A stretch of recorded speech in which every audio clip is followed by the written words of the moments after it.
നമസ്കാരം. എല്ലാ പ്രിയപ്പെട്ടവർക്കും സ്വാഗതം. ശ്രീലക്ഷ്മി MS ആണ്. ഇന്ന് എന്നോടൊപ്പമുള്ള അതിഥി ശ്രീ ശശിധരൻ കുണ്ടറയാണ്. കൊല്ലം കുണ്ടറ സ്വദേശിയാണ്. ആരോഗ്യവകുപ്പ് ഉദ്യോഗസ്ഥനായിരുന്നു. അതോടൊപ്പം തന്നെ പാരൽ കോളേജ് അധ്യാപകനായിരുന്നു. അതോടൊപ്പം തന്നെ വജസ് എന്ന ഒരു ചെറു മാസിക നടത്തി വരുന്നു. ഇനി ഒരുപാട് കവിതകളെ കുറിച്ചുള്ള കാര്യങ്ങൾ നമുക്കറിയണം. അതിനു മുമ്പ് ഞാൻ അദ്ദേഹത്തിനെ സ്നേഹത്തോടെ പരിപാടിയിൽ സ്വാഗതം ചെയ്യുന്നു. ശ്രീ ശശിധരൻ കുണ്ടറ, സ്വാഗതം സർ. നമസ്കാരം. നമസ്കാരം. അപ്പോൾ നമ്മളുടെ ഈ ഒരു കവിതയും ആരോഗ്യവകുപ്പ് ഉദ്യോഗസ്ഥനായിരുന്നു, പാരൽ കോളേജിൽ അധ്യാപകനായിരുന്നു, ഇപ്പോഴും ഇടയ്ക്കൊക്കെ മലയാളം കുട്ടികളെ പഠിപ്പിക്കുന്നുണ്ട്. അങ്ങനെ കുറെ വിശേഷങ്ങളുണ്ട്.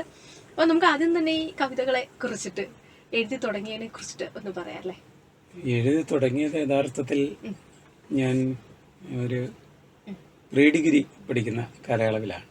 അതിനു മുമ്പ് ചെറിയ ഈ ക്ലാസ്സിൽ വെച്ച് തന്നെ ചില വിവർത്തനങ്ങൾ, അതായത് ഇംഗ്ലീഷിൽ കവിത പഠിപ്പിക്കുമ്പോൾ അതിൻ്റെ വിവർത്തനം ഉണ്ടാക്കുക, അതൊരു താല്പര്യമായിരുന്നു.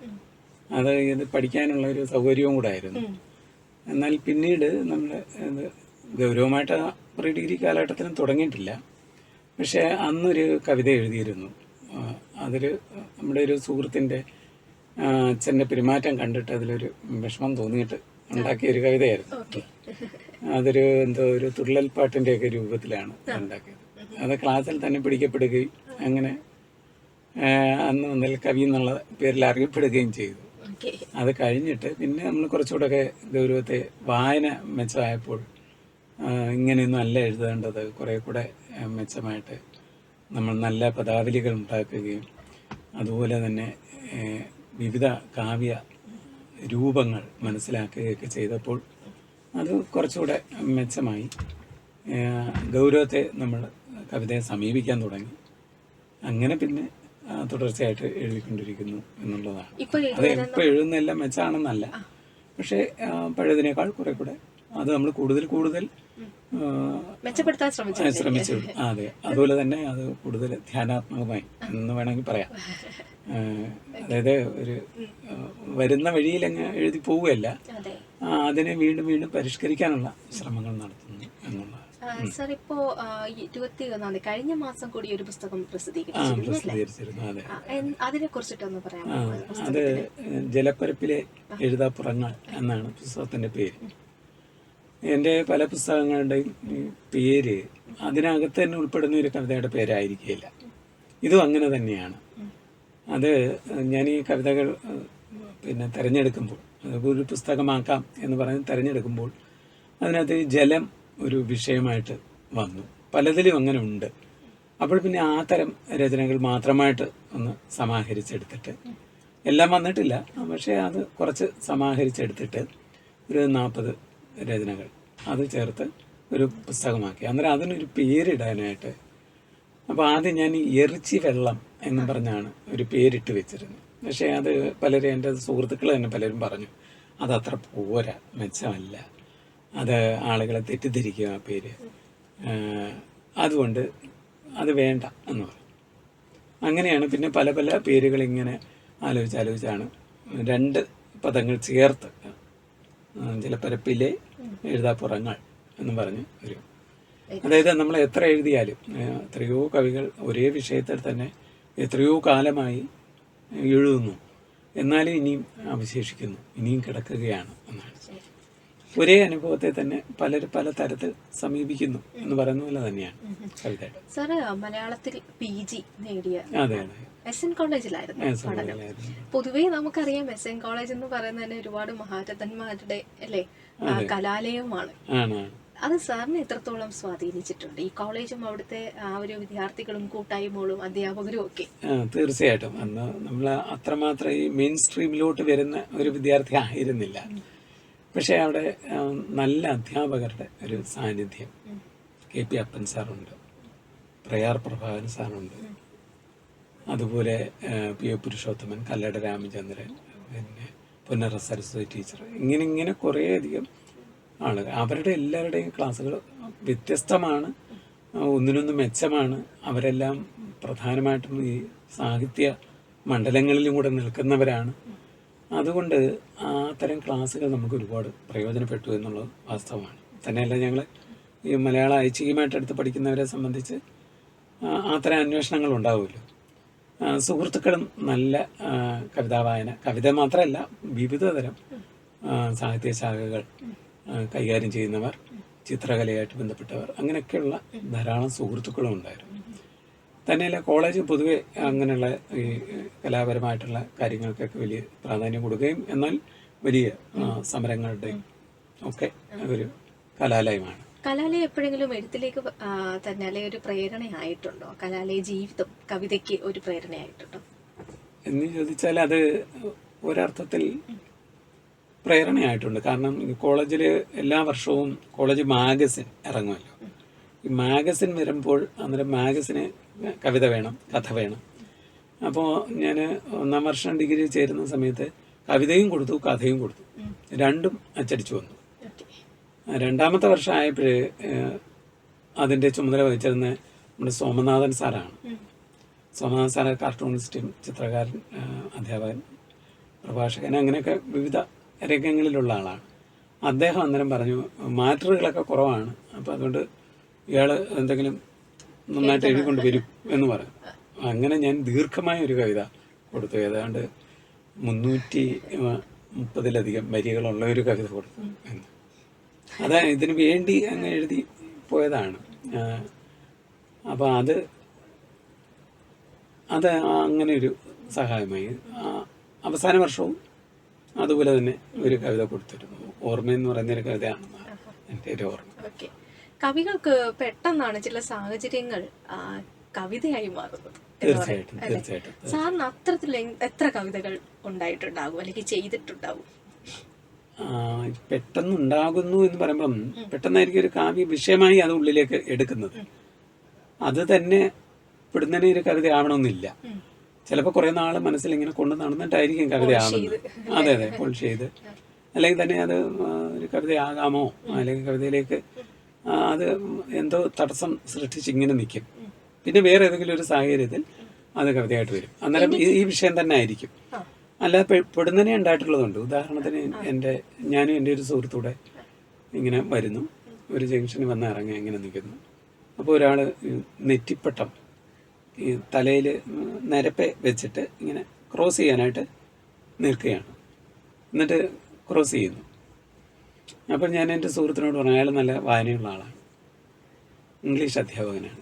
അപ്പോൾ അദ്ദേഹത്തിൻ്റെ അടുത്ത് ഞാൻ പറഞ്ഞു, നല്ലൊരു ശീർഷകം, നെറ്റിപ്പട്ടം ചുമക്കുന്നവർ. അപ്പോൾ അയാൾ പറഞ്ഞു, എഴുതരുത് ഇയാൾ എന്നും പറഞ്ഞു. അപ്പോൾ സ്വാഭാവികമായിട്ടും ആ ശീർഷകം ഞാൻ എടുത്തു. വീട്ടിൽ വരെ ചെല്ലുമ്പോഴത്തേക്ക് എന്നെ കുറച്ച് വരികൾ വന്നു. അന്ന് രാത്രി തന്നെ കുറച്ച് വരികൾ രൂപപ്പെട്ടു. ഏതായാലും പിറ്റേന്നായപ്പോഴത്തേക്ക് കവിത പൂർണ്ണമായി. ഞാനത് പത്രാഫീസിലേക്ക് അയച്ചു. അത് വരികയും ചെയ്തു. ദേശാഭിമാനിയിൽ വാരികയിൽ അത് അച്ചടിച്ച് വരികയും ചെയ്തു. പ്രതിഫലവും കിട്ടി. അപ്പോൾ സ്വാഭാവികമായിട്ടും അതിനുവേണ്ടി ഞാൻ കൂടുതൽ യത്നം ചെയ്തൊന്നുമില്ല. പക്ഷേ ആ വിഷയം അതുപോലെ തന്നെ ഉള്ളിൽ പ്രവർത്തിച്ചു, കവിതയായി. പക്ഷെ എല്ലാം അങ്ങനെ ആവണമെന്നില്ല. ചിലത് ഒരുപാട് കാലം എടുത്തിട്ട്, അതേ വർഷം തന്നെ ഒരുപാട് കാലം എടുത്തിട്ട് ഞാൻ ഉള്ളിൽ കൊണ്ടു നടന്ന ഒരു കവിത ഒരു തരത്തിൽ ശരിയാകാതെ ഞാൻ എഴുതിയിട്ടിരുന്നു. എൻ്റെ ഒരു സുഹൃത്ത് ആ ഡയറി കണ്ടിട്ട് എന്നോട് പറഞ്ഞു, ഈ നെറ്റിപ്പട്ടം ചുമക്കുന്നവർ എന്ന് പറയുന്ന കവിത ഏതിനെങ്കിലും അയച്ചു കൊടുക്കാം, ഇതൊന്നും കവിത പോലും അല്ലെന്ന് തോന്നുന്നു, ഇത് അത്ര ശരിയാവുന്നില്ല എന്ന് പറഞ്ഞു. എനിക്ക് തന്നെ അത് ബോധ്യമുണ്ട്, അത് കവിത ആവുകയില്ല. എങ്ങനെയാണ് ഒരു കവിത ആകുന്നത്? എങ്ങനെയാണ് എന്ന് ചോദിച്ചാൽ അതിനകത്ത് ഒരെണ്ണം നൈസർഗികമാണ്. എന്നാൽ അതിനകത്ത് നമ്മുടെ ബൗദ്ധികവും അതുപോലെ അനുഭവബദ്ധവുമായ ഒരുപാട് കാര്യങ്ങളുണ്ട്. കാരണം എല്ലാവരും കാണുന്ന ഒരേ കാഴ്ചയ്ക്ക് കവിത ഉണ്ടാക്കാനോ കഥയുണ്ടാക്കാനോ ഒന്നും പറ്റുകയില്ല, അല്ലെങ്കിൽ ചിത്രം ഉണ്ടാക്കാൻ പറ്റുകയില്ല, അല്ലെങ്കിൽ നാടകം ഉണ്ടാക്കാനോ അല്ലെങ്കിൽ അതിനൊരു നൃത്തരൂപം നൽകാനോ ഒന്നും പറ്റുകയില്ല. അപ്പോൾ സ്വാഭാവികമായിട്ടും ഈ എഴുത്തുകാരനോ അല്ലെങ്കിൽ ഒരു കലാകാരനോ അതിനെ ഉൾക്കൊള്ളുന്നു, ഒരു അനുഭവത്തെ ഉൾക്കൊള്ളുന്നു. അനുഭവം തന്നെ കവിതയാവണമെന്നില്ല, പലതരത്തിലുള്ള ഈ അനുഭവേതരമായ കാര്യങ്ങളും കവിതയ്ക്ക് വിഷയമാകും. പക്ഷെ അത് നമ്മൾ ഉൾക്കൊള്ളുന്നു എന്ന് പറയുമ്പോൾ തന്നെ അത് ഒരു അനുഭവം പോലെയാണ് ഉള്ളിലേക്ക് വരുന്നത്. ഒരു സ്പാർക്ക് എന്നൊക്കെ നമ്മൾ പറയുക. അതിങ്ങനെ ഉള്ളിലേക്ക് വന്നിട്ട് പിന്നെ അതൊരു കവിതയാവുകയാണ്. കവിത ആകുന്ന ഘട്ടത്തിൽ ഞാൻ നേരത്തെ പറഞ്ഞാൽ നൈസർഗികമാണത് എന്ന് വിചാരിച്ച് ഞാൻ പേനയെ കൊണ്ടിരുന്നു, അപ്പോഴങ്ങ് ഒഴുകി വീണു എന്നും പറഞ്ഞ് പറയാൻ പറ്റുകയില്ല. അപ്പോൾ ഞാൻ ഇതൊരു കവിത ആക്കണമെന്ന് വിചാരിക്കുന്നു. ഇത് കവിത ആക്കിയാൽ എങ്ങനെ ഇരിക്കും? അപ്പോൾ അതിൻ്റെ ചില വരികൾ വരുന്നു, ചില പ്രയോഗങ്ങൾ വരുന്നു, ചില സംഗതികളിൽ നമ്മുടെ ഈ ബുദ്ധിയും അല്ലെങ്കിൽ നമ്മുടെ അനുഭവവും അല്ലെങ്കിൽ നമ്മുടെ പദസമ്പത്തും അല്ലെങ്കിൽ മറ്റ് നമ്മൾ നേരത്തെ വായിച്ചിട്ടുള്ള കവിതകളുടെയൊക്കെ ഒരു താല്പര്യങ്ങളും ഒക്കെ വരും. അതെല്ലാം കൂടെ ഒക്കെ ചേർന്നിട്ടാണ് ഇതൊരു രൂപം കൊള്ളുന്നത്.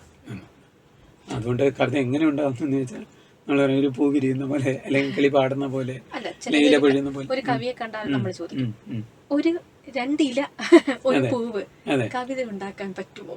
തീർച്ചയായും പറ്റുന്നതാണ്. ഒരു ഇല മാത്രമല്ല, ഇലയുടെ ഒരു ഞരമ്പ്, അതല്ലെങ്കിൽ ഇലയുടെ ഒരു ഓർമ്മ, ഇലയുടെ ഒരു പൂർവ്വ സംസ്കൃതി, ഒരു മരത്തിൽ നിന്ന് പുറമോട്ട് പോയിട്ട് ആദിമ സംസ്കാരത്തിലേക്കൊക്കെ പോവാം. വേണമെങ്കിൽ അങ്ങനെ ഏറ്റവും കൂടുതൽ പ്രോത്സാഹിപ്പിച്ചിട്ടുള്ളത് ആരാണ് എഴുത്തില്? ആരെന്ന് ചോദിച്ചാൽ പലരും അറിഞ്ഞോ അറിയാതെയൊക്കെ പ്രോത്സാഹിപ്പിക്കാറുണ്ട്. എന്ന് പറഞ്ഞാൽ ഞാൻ ആദ്യത്തെ ഒരു ഈ എന്താ കോളേജിൽ അല്ലെങ്കിൽ പ്രീ ഡിഗ്രിക്ക് പഠിക്കുന്ന ഒരു കാലയളവിൽ ഞാൻ എഴുതിയ ഒരു രചന, അത് അത്ര മെച്ചമൊന്നും ആയിരുന്നില്ല. പക്ഷെ അത് ഞാൻ എൻ്റെ മേശപ്പുറത്ത് കൊണ്ടുവന്ന് വെച്ചു. എൻ്റെ മേശപ്പുറം എന്ന് പറയുമ്പോൾ എൻ്റെ ജ്യേഷ്ഠനും കൂടെ ഒക്കെ ഉപയോഗിക്കുന്ന മേശപ്പുറമാണ്. അപ്പം എന്നാലും ജ്യേഷ്ഠൻ ഇത് കാണണം, അതിനാണ് ഞാൻ വെച്ചത്. പക്ഷെ അദ്ദേഹം അത് കാണുകയും അദ്ദേഹം ഫാത്തിമ കോളേജിൽ പഠിക്കുകയായിരുന്നു, ഡിഗ്രിക്ക് പഠിക്കുകയായിരുന്നു. അന്നേരം അവർ ട്രെയിനിലാണ് യാത്ര ചെയ്യുന്നത്. അപ്പോൾ ട്രെയിനിലൊരു മാസിക നടത്തുന്നുണ്ട് അവർ. അപ്പോൾ അതിൻ്റെ എഡിറ്ററാണ് ഇദ്ദേഹം. അപ്പോൾ ആ നിലയ്ക്ക് ഇതിൻ്റെ പോരായ്മകൾ കണ്ടെത്തുമല്ലോ എന്ന് വിചാരിച്ച് വെച്ചു. പക്ഷെ അദ്ദേഹം അത് കുറച്ചു നേരം കഴിഞ്ഞ് നോക്കുമ്പോൾ ഈ കടലാസില്ല. അതിൻ്റെ ഒരു സബ് എഡിറ്ററുണ്ട്, അദ്ദേഹം അയലത്തുള്ള ഒരാളാണ്. അപ്പോൾ അദ്ദേഹമായിട്ട് സംസാരിക്കാൻ പോയതാണെന്ന് ഞാൻ വിചാരിക്കുന്നു. കുറച്ചു നേരം കഴിയുമ്പോൾ അത് തിരിച്ചു വന്നു, അതിനകത്ത് ഒരുപാട് തിരുത്തലുകൾ. ഇത് യഥാർത്ഥത്തിൽ നേരിട്ട് എന്നോടൊന്നും പറഞ്ഞുമില്ല, ഇത് കൊള്ളത്തില്ല അല്ലെങ്കിൽ കൊള്ളാം, ഇത് തുടരൂ എന്നൊന്നും പറഞ്ഞില്ല. അത് നമുക്ക് തരുന്നു, അതിൽ നിന്ന് ഞാൻ അന്നേരം മനസ്സിലാക്കുന്നു. അന്നേരം ഇത് കുറച്ചുകൂടെ ആ വാക്കുകൾ മാറ്റിയൊക്കെ വെച്ച വാക്കുകൾ കൂടെ ചേർത്താൽ ഇത് മെച്ചപ്പെടും. അങ്ങനെ ഞാൻ എൻ്റെ ഡയറിയിൽ എഴുതിയിട്ടിരുന്നു. പക്ഷേ ആ കവിത തന്നെ എന്നിൽ നിന്ന് നഷ്ടപ്പെട്ടു പോയിട്ടുണ്ട്. ആ തരത്തിലെ ഒരു പ്രേരണയാണ്. ഞാൻ കോളേജിൽ പഠിക്കുന്ന കാലഘട്ടത്തിൽ എൻ്റെ അടുത്ത് കൂടിയിരുന്ന ഒരു മോഹൻകുമാർ എന്ന് പറയുന്ന ഒരു വിദ്യാർത്ഥി, അദ്ദേഹം എൻ്റെ ബുക്കിൽ നിന്നും പുറത്തേക്ക് വീണ ഒരു കവിത കയ്യിലെടുത്തിട്ട് ആ കവിതയൊക്കെ എഴുതും. അപ്പോൾ അങ്ങനെയാണെങ്കിൽ നിങ്ങളൊരു കാര്യം ചെയ്യും, നിങ്ങളൊരു കവിയരങ്ങിന് പോകണം. കവിയരങ്ങ് എന്ന് പറയുന്ന ഒരു സംഗതി പോലെ എനിക്കന്നേരം അത്ര പരിചയമായിട്ടില്ല. അവിടത്തേക്ക് ഞാൻ പിന്നെ പോകാൻ നിർബന്ധിതനായിത്തീരുകയാണ്. അങ്ങനെ പോയി. അന്ന് ഡി വിനേന്ദ്ര മാഷും അതുപോലെ കുരിപ്പുഴ ശ്രീകുമാറും അതുപോലെയൊക്കെയുള്ള കുറേ മുന്തിയ കവികളാണ് അതിൽ പങ്കെടുക്കുന്നത്. അന്ന് അതിനകത്ത് നമ്മുടെ അന്തരിച്ച നടൻ മുരളി, അദ്ദേഹമാണ് സച്ചിദാനന്ദൻ്റെയും ബാലേന്ദ്രൻ ചുള്ളിക്കാടിൻ്റെയും കടമ്മനിട്ടയുടെയൊക്കെ കവിത അവതരിപ്പിച്ചത്. അദ്ദേഹം ഉൾപ്പെടെ ഉള്ളൊരു വലിയ വേദിയാണ്. അപ്പോൾ അവിടെ ഞാൻ എൻ്റെ കവിത അവതരിപ്പിക്കുന്നു. വലിയ കുഴപ്പമില്ലായിരുന്നിരിക്കും. പക്ഷെ അവർ മത്സരിച്ച് കവിത ചൊല്ലുന്നവരെ ഒരുപാട് കവിതകൾ അവർ ചൊല്ലി. പക്ഷെ എനിക്ക് ഒറ്റ കവിതയെ ചൊല്ലാനുണ്ടായിരുന്നു. ഞാനത് കൊണ്ടുപോയിട്ടുള്ളായിരുന്നു. വേറൊന്നും എനിക്ക് മനപ്പാടമായിരുന്നില്ല. അപ്പോൾ അങ്ങനെ ഞാൻ കവിത അവതരിപ്പിച്ചു. അപ്പോൾ അന്നേരം എനിക്ക് കുറച്ചുകൂടെ അതൊരു യഥാർത്ഥത്തിൽ അതൊരു വലിയ സഹായമാണ്, ഒരു പ്രചോദനമാണ്. പിന്നെ കുരിപ്പുഴ ശ്രീകുമാർ പലപ്പോഴും പല വേദികളിലും എന്താ പറയുക, ഇഷ്ടമുടിയുടെ കവികളെക്കുറിച്ച് പറയുമ്പോൾ എൻ്റെ പേര് കൂടെ പറയുകയും ശ്രദ്ധിക്കുകയും നമ്മുടെ ചില രചനകളെ സംബന്ധിച്ച് അഭിപ്രായങ്ങൾ പറയുകയും വിമർശനങ്ങൾ വരുമ്പോൾ നമ്മളെ സാന്ത്വനിപ്പിക്കുകയും ഒക്കെ ചെയ്തിരുന്നു എന്നാണ്. അത് ഒരർത്ഥത്തിൽ വലിയ സഹായമാണ്. പിന്നെ നിരീക്ഷിക്കുന്ന ഒരുപാട് പേരുണ്ട്, അവർ പലതരത്തിൽ നമ്മളെ പ്രേരിപ്പിക്കുന്നുണ്ട്. എഴുതൂ എന്ന് പറഞ്ഞൊന്നും ആരും എൻ്റെ മുമ്പിൽ വന്നിട്ടില്ല. പിന്നെ എഴുതരുത് എന്ന് പറയുന്ന ആളുകളുമുണ്ട്. എഴുതരുത് നിങ്ങൾ അതെ എഴുതരുത് എന്ന് പറയുന്നത് അത്ര മെച്ചമല്ല, അതുകൊണ്ട് നിങ്ങൾ ഇത് എഴുതരുത് എന്നാണ്. എൻ്റെ ഒരു കഥാസമാഹാരം ഇറങ്ങിയിരുന്നു. അത് പിന്നെ ലാറൻസിൻ്റെ 5-ാം പരവൾ എന്ന് പറയുന്നത്, അതിലാണ് അതേ പേരിലൊരു കഥയുണ്ട്, കഥാസമാഹാരമാണ്. ഞാൻ കുറേ കാലയളവിൽ എഴുതിയിരുന്ന കഥകളെല്ലാം കൂടെ ചേർത്ത് എനിക്ക് അതേ ഉണ്ടായിരുന്നു മോഹം, ഇനിയും കഥയൊക്കെ എഴുതണം. അങ്ങനെയില്ല, എഴുതിയ കഥകളെല്ലാം കൂടെ ഒന്ന് പ്രകാശിപ്പിച്ചാലോ എന്ന് തോന്നിയതാണ്. അന്ന് എൻ്റെ ഒരു സുഹൃത്ത്, അടുത്തൊരു സുഹൃത്ത് എന്നോട് പറഞ്ഞു, നിങ്ങൾ കഥ എഴുതരുത്, കഥയ്ക്ക് പറ്റിയ ആളല്ല നിങ്ങൾ കവിത തന്നെയാണ് എഴുതേണ്ടത് എന്ന് പറഞ്ഞു. അതും ഒരർത്ഥത്തിൽ ഒരു പ്രചോദനമാണ് എന്നാണ് ഞാൻ മനസ്സിലാക്കുന്നത്.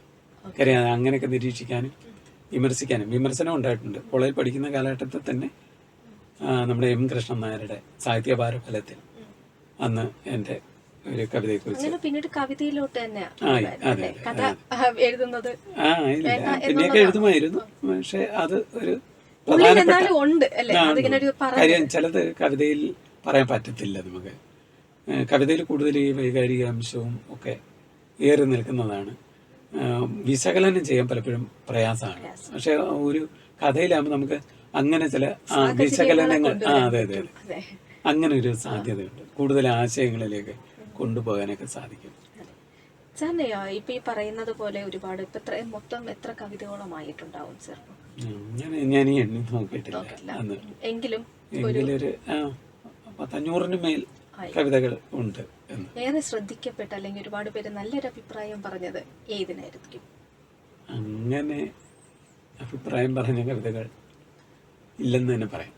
പല കവിതകൾ പലതരത്തിൽ, അതെ അതെ പലതരത്തിൽ പല കവിതകൾ ശ്രദ്ധിക്കപ്പെട്ടിട്ടുണ്ട്. ചിലത് നമ്മൾ ഈ ആവർത്തിച്ച് ചിലയിടത്ത് ആവിഷ്കരിച്ച് അങ്ങനെ വന്നിട്ടുണ്ട്. ചിലയിടത്ത് ചില ഗ്രന്ഥശാലകളും മറ്റൊക്കെ ചർച്ചയ്ക്കായിട്ട് ചില കവിതകൾ എടുക്കുകയും അപ്പം അന്നേരം അത് അത്രയും ശ്രദ്ധിക്കപ്പെടുകയും കൂടുതൽ പേര് അത് വായിക്കുകയും നോക്കുകയൊക്കെ ചെയ്യും. വജസ് എന്ന് പറയുന്ന ചെറുമാസികയെ കുറിച്ച് കൂടി പറയാം. ഞാൻ അത് കണ്ടിരുന്നു. അത് വളരെ ചെറിയൊരു, നമ്മൾ സാധാരണ പറയും ചില നോട്ടീസ് മടക്കുന്ന പോലെ അത്രയേ ഉള്ളൂ. വളരെ ചെറിയൊരു മാസിക അത് സാർ പ്രസിദ്ധീകരിക്കുന്നു.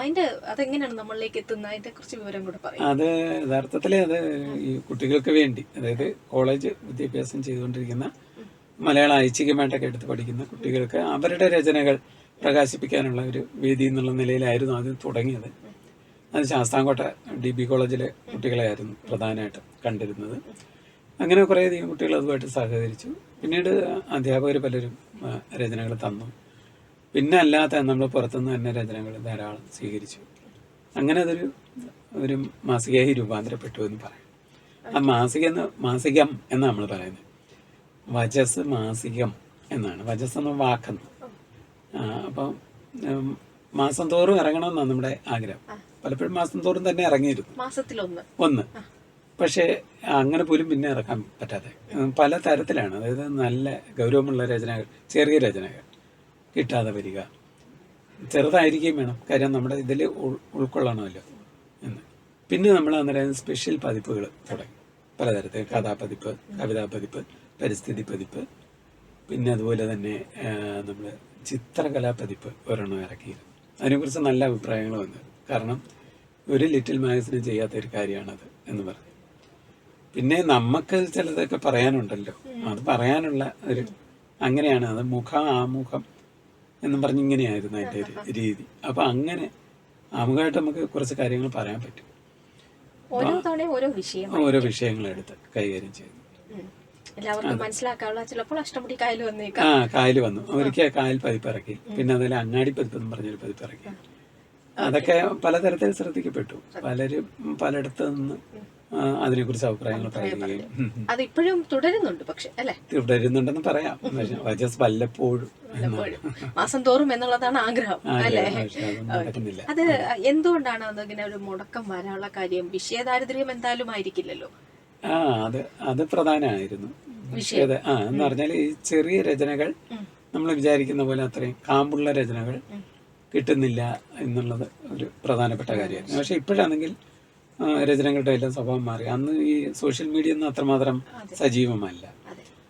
അപ്പോൾ ഇപ്പോഴാണെങ്കിൽ ആ തരത്തിലുള്ള രചനകൾ ധാരാളം വരുന്നുണ്ട്. എന്ന് പറഞ്ഞാൽ ഒരുപാട് പരത്തി പറയാതെ ആളുകൾക്ക് അതുപോലെ തന്നെ വായിച്ച് കൂടുതൽ സമയം ചെലവഴിക്കാനില്ലാത്ത തരത്തിൽ ആളുകൾ തിരക്കുള്ള മനുഷ്യരായി. അപ്പൊ അവർക്ക് വേണ്ടി അന്നേരം സ്വാഭാവികമായിട്ടും ചെറിയ ചെറിയ രചനകളാണ്. ഇപ്പൊ കവിതയായാലും കഥയായാലും ഒക്കെ. നോവലൊക്കെ തന്നെ ഇപ്പം വളരെ ചെറിയ നോവലുകൾ വരുന്നുണ്ട്. എന്നാലും ഇടയ്ക്ക് വലിയ നോവലുകൾ. സാറ് കവിത ചൊല്ലൂ? സ്വാഭാവികമായിട്ടും നമ്മുടെ കവിതകളൊക്കെ ചൊല്ലും. സാറിന്റെ കവിതകളാണോ കൂടുതലും ചൊല്ലാൻ ഇഷ്ടം, അതോ സാർ ഏറ്റവും കൂടുതൽ ഇഷ്ടപ്പെടുന്ന കവികളുടെ കവിതകൾ ചൊല്ലാനാണോ ഇഷ്ടം? അല്ല, നമ്മൾ അത് രണ്ട് തരത്തിലാണ്. അതായത് ഞാൻ ഒരു അധ്യാപകനായിട്ടും ജോലി ചെയ്തിരുന്നല്ലോ. അപ്പം ആ നിലയിൽ നമ്മൾ ഒരുപാട് കവിതകൾ പലതരത്തിൽ പലരുടെ രചനകൾ അത് നമ്മൾ ക്ലാസ്സിൽ ആവിഷ്കരിക്കുകയും കൂടി ചെയ്യണം. അതിനകത്ത് നമുക്കൊരു സംതൃപ്തിയുണ്ട്. അപ്പം അങ്ങനെ ആവിഷ്കരിക്കുമ്പോഴാണ് കുട്ടികൾ കൂടുതൽ അതിലേക്ക് ശ്രദ്ധിക്കുന്നത്. എന്ന് പറഞ്ഞാൽ ഒരു കവിത പലതരത്തിൽ നമുക്ക് കവിതയെ സമീപിക്കാം. കവിത കുട്ടികൾ പഠിക്കാനാണുള്ളത്. അപ്പോൾ അന്നേരം പഠന വിഷയമായിട്ട് അവർക്ക് ചോദ്യം ഉത്തരം ആ മട്ടിൽ പരീക്ഷയ്ക്ക് മാർക്ക് മേടിക്കുക ആ മട്ടിൽ വേണമെങ്കിൽ ചെയ്യാം. പക്ഷെ അതല്ലാതെ അതിനകത്തൊരു ആസ്വാദ്യതയുണ്ട്. അത് കഴിഞ്ഞിട്ടാണ് ഈ പഠനം എന്ന് പറയുന്ന സംഗതി എന്ന്. അതിൻ്റെ ചില അനുഭവങ്ങളുണ്ട്. നമ്മൾ ഈ മാമ്പഴം എന്ന് പറയുന്ന കവിത പഠിപ്പിക്കും. ഒരേ സമയത്ത് എനിക്ക് ഒരു ഭാഗ്യം ഉണ്ടായിട്ടുണ്ട്. 6ാം ക്ലാസ്സിൽ മാമ്പഴം പഠിക്കാനുണ്ട്, പ്രീ ഡിഗ്രിക്ക് മാമ്പഴം പഠിക്കാനുണ്ട്, PG ക്ക് മാമ്പഴം പഠിക്കാനുണ്ട്. 3 ക്ലാസ്സിൽ 3 തരത്തിലാണ് നമ്മൾ ട്രീറ്റ് ചെയ്യുന്നത്. അപ്പോൾ ആ നിലയിൽ ആ കവിത അവർ ഉൾക്കൊള്ളുന്നതിൻ്റെ അവരുടെ കൗതുകം, മുതിർന്ന കുട്ടികൾ ഈ കവിത അറിയാം അവർക്ക്. പക്ഷെ അവർക്ക് അന്നേരം അതിൻ്റെ മനഃശാസ്ത്രപരവും അതിൻ്റെ കാവ്യശാസ്ത്രപരവുമായ തലങ്ങൾ നമ്മൾ ഓരോ അടരുകളാക്കി ഇളക്കി കൊടുക്കുക എന്നുള്ളതാണ്. അവരുടെയും കൂടെ ഒരു സംഭാവന അതിനകത്ത് സ്വീകരിക്കുക. അതാണ് പറ്റുന്നത്. പ്രീ ഡിഗ്രി ആകുമ്പോൾ ഇതിൻ്റെ രണ്ടിനെയും കൂടെ തലം എന്ന് പറയുമ്പോൾ ഇത് കവിത മനസ്സിലാക്കിക്കുകയും വേണം. എന്നാൽ അതിൻ്റെ ആസ്വാദന തലം, അതിൻ്റെ കാവ്യാംശങ്ങൾ, അതിൻ്റെ പഠനാംശങ്ങൾ ഇതെല്ലാം പറയുകയും വേണം. അങ്ങനെയാണ്. കവിതകൾ പലപ്പോഴും ആകാശവാണിയിലേക്ക് അതെ തീർച്ചയായും. അത് യഥാർത്ഥത്തിൽ ആകാശവാണിയിൽ നമ്മൾ ഒരു അറിവുമില്ലാതെ എന്ന് പറഞ്ഞാൽ മറ്റ് ആരെങ്കിലും പറഞ്ഞു അല്ലാതെ ഞാൻ ആകാശവാണിയിലേക്ക് കവിത അയച്ചു. കവിത അയച്ചപ്പോൾ നമ്മളെ വിളിച്ചു. അങ്ങനെ നമ്മൾ അവിടെ പോയി കവിത അവതരിപ്പിച്ചു. അപ്പം അന്ന് ഇതുപോലെ ശ്രീലക്ഷ്മി പോലെ സ്റ്റുഡിയോയിൽ ഉണ്ടായിരുന്ന പേരെനിക്ക് അറിയത്തില്ല, ഒരു ലേഡി, അവരെന്നോട് അന്നേരം അതിനകത്ത് ഒരു വാക്കിൻ്റെ അർത്ഥം അന്നേരം ചോദിച്ചു. അതായത് എന്ന് പറഞ്ഞാൽ അന്നേരം അതെനിക്ക് തോന്നിയത്, അപ്പം അന്നേരം അവർ കവിത ശ്രദ്ധിക്കുന്നുണ്ട് എന്നുള്ളത് മാത്രമല്ല, അവർ അവർക്കത്ര പരിചയമില്ലാത്ത ഒരു വാക്ക് ഞാൻ ഉപയോഗിച്ചിരിക്കുന്നു, ഞാനത് അറിഞ്ഞ് ഉപയോഗിച്ചതാണോ എന്ന് എന്നെ പരീക്ഷിക്കുകയാണോ എന്ന്. എനിക്ക് പരിചയമുള്ള വാക്ക് എനിക്ക് എൻ്റെ കവിതയിൽ ഉപയോഗിക്കാൻ പറ്റൂ. അങ്ങനെയാണ്. നമുക്ക് ഒരുപാട് വാക്കുകളുണ്ട്, പക്ഷെ എല്ലാ വാക്കും നമുക്ക് ഉപയോഗിക്കാൻ പറ്റുകയില്ല. എന്നാൽ ലളിതമായിട്ടുള്ള ധാരാളം വാക്കുകളുണ്ട്. അത് ചില കവിതയിലിരുന്ന് നന്നായിട്ട് തിളങ്ങും. ചില വാക്കുകൾ മെച്ചപ്പെടുമെന്ന് വിചാരിച്ച് നമ്മളെടുത്ത് വെച്ചാൽ അതങ്ങനെ ശോഭിക്കുകയില്ല. അതെ, ചില വാക്കുകൾ നമുക്കറിയാം. മുമ്പ് ചില മലയാളം വാക്കുകളൊക്കെ കേട്ടാൽ ഇതിന്റെ അർത്ഥം ശരിക്കും എന്താണ് എന്നറിയാൻ നമ്മൾ കഷ്ടപ്പെടും. ചിലപ്പോൾ ഒരു അധ്യാപകനോട് ചോദിക്കണം. എനിക്കൊന്ന് ഗൂഗിളിലൊക്കെ കയറി കണ്ടുപിടിക്കാൻ പറ്റും. കവിതയുടെ വ്യത്യസ്തമായ വഴികളിലൂടെ ഇപ്പോഴും സഞ്ചരിക്കുന്നു, അന്വേഷണം നടത്തുന്നു. എന്നാ ലാഭം വിധം ഞാൻ കവിത മുന്നോട്ട് കൊണ്ടുപോകും. അപ്പോ സമകാലികരായിട്ടുള്ള ഒരുപാട് പേരുടെ രചനകൾ വായിക്കുന്നു. ഇപ്പോഴും വായന തുടരുന്നു, എഴുത്തും തുടരുന്നു അല്ലേ? ഇനി നമുക്ക് ഒരു കവിത കേൾക്കാനുള്ള സമയവുമായി. അപ്പൊ കവിത കേൾക്കാം. കൊതി എന്നാണ് കവിതയുടെ പേര്. കിളിയാകാനൊരു കൊതിയുണ്ടെന്നാൽ കൂട്ടിലടച്ചാലോ, മരമാകാനൊരു കൊതിയുണ്ടെന്നാൽ വെട്ടിമുറിച്ചാലോ, പിച്ചകമലരായി തീർന്നാലെന്നെ പിച്ചിയെടുത്താലോ, പുഴയാകാനൊരു കൊതിയുണ്ടെന്നാൽ മലിനപ്പെട്ടാലോ, മഴയായാലോ മണ്ണിലിറങ്ങി കടലായി പോയാലോ, കടലായി പോയാൽ ഞാനും കൊതിയും ഉപ്പിലലിഞ്ഞാലോ, മുകളിൽ പൊങ്ങി മറഞ്ഞിട്ടൊടുവിൽ മുകിലായി പോയാലോ, അതു വേണ്ടിനി ഞാനായി തന്നെ ഇരുന്നാൽ മതിയല്ലോ, അതു വേണ്ടിനി ഞാനായി തന്നെ ഇരുന്നാൽ മതിയല്ലോ. വളരെ സന്തോഷം. അപ്പൊ ഈ കവിത ചൊല്ലി നല്ല കവിത, കുട്ടികൾക്ക് പറ്റിയ ഒരു കവിത അല്ലേ? എന്തായാലും നമ്മുടെ കുഴമണ്ണ് 2001 ആദ്യത്തെ പുസ്തകമാണ് സാറിന്റെ കുഴമണ്ണ് എന്ന് പറയുന്ന അതിനുശേഷം ഇപ്പൊ ജൂലൈയിൽ ഇറങ്ങിയ ഇറങ്ങിയ ഒരു ജലപ്പരപ്പിലെ എഴുതാപ്പുറം. എഴുതാപ്പുറങ്ങൾ അങ്ങനെ എത്തി നിൽക്കുകയാണ്. ശരിക്കും മണ്ണിൽ തുടങ്ങി ഇന്ന് ജലത്തിൽ എത്തി നിൽക്കുന്നു എന്ന് തന്നെ പറയാം. ഈ പുസ്തകമാണ്. അപ്പോൾ ഈ 2 പുസ്തകങ്ങൾ, ഇത് ഏറ്റവും ആദ്യത്തെ പുസ്തകം കുഴമണ്ണ്, ഏറ്റവും അവസാനം ഇറങ്ങിയതാണ് ജലപ്പരപ്പിലെ എഴുതാപ്പുറങ്ങൾ എന്ന പുസ്തകം. അപ്പോൾ എന്തായാലും വീണ്ടും മണ്ണിലൂടെയും മനുഷ്യനിലൂടെയും ജലത്തിലൂടെയുമായിട്ട് കല്ലുമുണ്ട് അങ്ങനെ മുക്കല്ലടുപ്പ് എന്നും പറഞ്ഞൊരു അങ്ങനെ എഴുത്ത് തുടർന്നുകൊണ്ടേയിരിക്കുന്നു. കവിതകളിലൂടെ നമ്മളിലേക്ക് പല അറിവുകളും എത്തിച്ചുകൊണ്ടേയിരിക്കുന്നു. ഒപ്പം കുട്ടികൾക്ക് നല്ല നല്ല മലയാളം പഠിപ്പിച്ചുകൊണ്ടിരിക്കുന്നു. ഏറെ സന്തോഷം. നമ്മുടെ ശശിധരൻ കുണ്ടറ സാർ, അദ്ദേഹം നമ്മളോടൊപ്പം ഇത്രയും നേരം കവിതയും കഥകളും ഇതുമായിട്ടുള്ള ജീവിത കാര്യങ്ങളും ഒക്കെ പങ്കുവച്ച് കമ്പ്യൂട്ടർ റേഡിയോ ബെൻസിന്റെ നന്ദി അറിയിക്കുന്നു. എനിക്ക് വളരെയധികം സന്തോഷമുണ്ട്. റേഡിയോ ബെൻസിയറിൽ നേരത്തെ ഞാൻ ചില പരിപാടികളിൽ വന്നിട്ടുണ്ട്. വളരെ സന്തോഷം ഇങ്ങനൊരു അവസരം കിട്ടിയത്. ഓക്കെ, അപ്പോൾ നമ്മുടെ ശശിധരൻ കുണ്ടറ അദ്ദേഹത്തിനോടൊപ്പം പരിപാടിയിൽ നിന്നും ഇവിടെ പറയുന്നു ശ്രീലക്ഷ്മി എം എസ്.